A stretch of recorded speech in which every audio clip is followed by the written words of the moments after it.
अस्सलाम वालेकुम। मैं एक साइकोलॉजिस्ट हूँ और अपने पेशेंट्स की ट्रू स्टोरीज़ उनकी इजाज़त से आपके सामने लेकर आती हूँ। आज की आप बीती को मैंने उन्वान दिया है शर्मिंदगी। जुनैद अपनी माँ और बहन साइमा के साथ रहता था। जुनैद साइमा पर हर वक्त रोक टोक करता रहता था। कॉलेज जाती तो कहता बड़ी चादर पहना करो, कॉलेज से जल्दी वापस आया करो। साइमा को कहीं जाने नहीं देता था। हर वक्त साइमा पर सख्ती करता रहता था। साइमा अच्छी लड़की थी, लेकिन अब भाई की बेजा रोक टोक से चिढ़ने लगी थी। दूसरी तरफ जुनैद ऐसा लड़का था कि हर टाइम किसी न किसी लड़की से फ्लर्ट करके फंसा रहा होता था।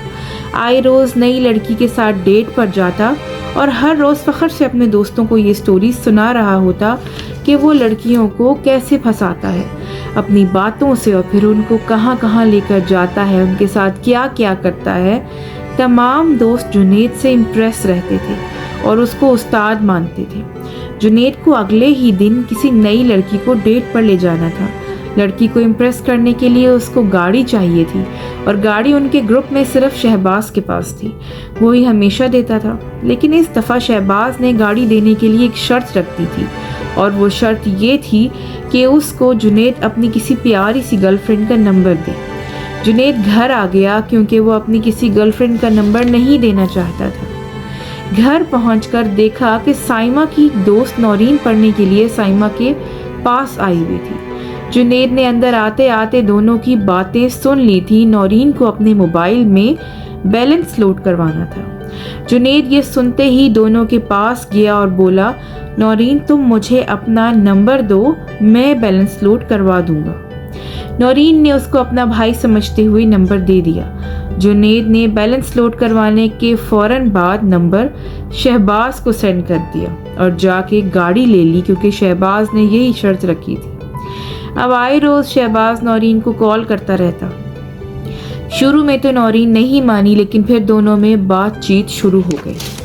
शहबाज ने ही उस लड़की का निक नेम स्वीटी रख दिया था। अब जब वो फ़ोन पर बात करते तो शहबाज उसको इसी नाम से पुकारता था। अब स्वीटी और शहबाज मिलने लगे थे। शहबाज उसको अक्सर ही कुछ न कुछ गिफ्ट करता रहता। जल्द ही स्वीटी उसकी बातों में आने लगी और उस पर एतबार करने लगी। शहबाज भी अपने दोस्तों को अपनी और स्वीटी की कहानियाँ सुनाया करता था। शहबाज स्वीटी की खूबसूरती की बहुत तारीफ़ किया करता था। एक दफ़ा जब शहबाज को 20,000 की ज़रूरत पड़ी तो उसने वो पैसे जुनैद से मांगे। जुनैद फ़ौरन मान गया, लेकिन एक शर्त पर कि अगर शहबाज स्वीटी को उसके फ्लैट पर अकेले ले आए तो वो उसको 20,000 दे देगा।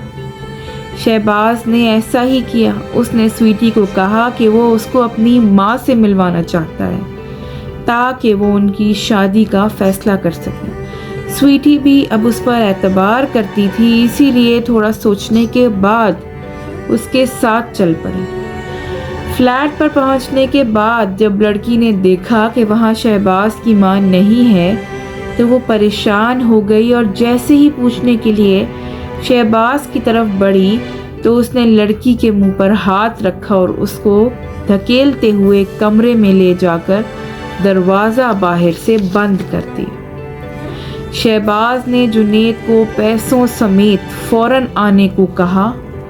जुनैद खुशी खुशी जल्द ही वहाँ पहुँच गए। पैसे शहबाज को दिए।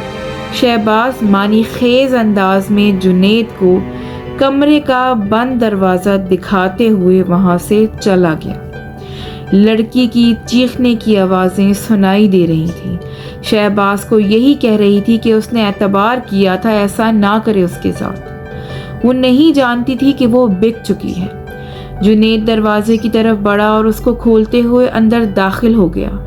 जुनैद बहुत खुश था अपनी बहन की दोस्त नौरीन का सौदा करके, लेकिन जैसे ही वो अंदर दाखिल हुआ तो क्या देखता है कि आगे चीखती चिल्लाती हुई बुरी हालत में उसकी अपनी बहन साइमा थी, क्योंकि नौरीन बहुत पहले ही वो सिम जिस पर शहबाज कॉल करता था साइमा को दे चुकी थी, क्योंकि उसको सिम की ज़रूरत थी और उसके पास कोई सिम नहीं थी और जुनैद अपने शौक की वजह से उसको सिम लेकर देता नहीं था, इसीलिए नौरीन ने वो सिम साइमा को बहुत अरसे पहले ही दे दी थी। अब हुआ क्या, जिस स्वीटी के साथ शहबाज इतने अरसे से बात कर रहा था वो नौरीन नहीं साइमा थी, जिसके साथ डेट्स पर जाने के किस्से मशहूर करता रहा था और जिसकी खूबसूरती के इतने चर्चे थे, वो जुनैद की ही बहन साइमा थी। वो किसी और की बहन पर कीचड़ उछालना चाहता था, खुद की ही इज्जत गवा बैठा था, वो भी अपने ही हाथों से। ये स्टोरी मैं आपके सामने रखूंगी, काइंडली कमेंट्स में मुझे ज़रूर बताइएगा। बहुत शुक्रिया, अल्लाह हाफ़िज़।